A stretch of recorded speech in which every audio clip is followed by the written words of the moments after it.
আসসালামু আলাইকুম। সকল ট্রাভেল এজেন্সি ভাইদেরকে আমি বলছি, আহ্বান করছি, অনুরোধ করছি, এবং যারা ভিসা প্রসেসিং করেন তাদের প্রতি আহ্বান জানাচ্ছি। আমি একজন ট্রাভেল এজেন্সির লোক হয়ে বা আমি এই সংক্রান্ত কাজ করা একজন লোক হয়ে, আপনাদের লোক হয়ে, আপনাদের ভাই হয়ে, কেউ বাংলাদেশ থেকে বাইরে পালিয়ে যাওয়ার জন্য কোনো ধরনের ভিসা দিয়ে সহযোগিতা করবেন না, কারো ভিসা প্রসেসিং করবেন না এই মুহূর্তে।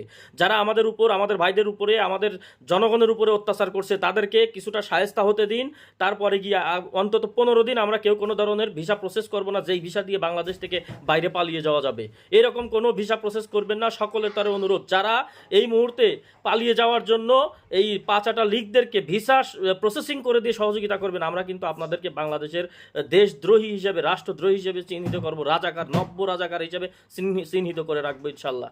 আর আমার কাছে এই মুহূর্তে প্রচুর পরিমাণে ভিসার রিকোয়ারমেন্ট আসতেছে, মেসেজ আসতেছে। যারা এতদিন আমাকে হুমকি দিত প্রাণনাশের, তারা এখন আমার কাছে ভিসার জন্য মেসেজ দিচ্ছে, একটা ভিসা করে দেন অমুক জায়গার তমুক জায়গার। 1 কোটি টাকা দিলেও কোনো ভিসা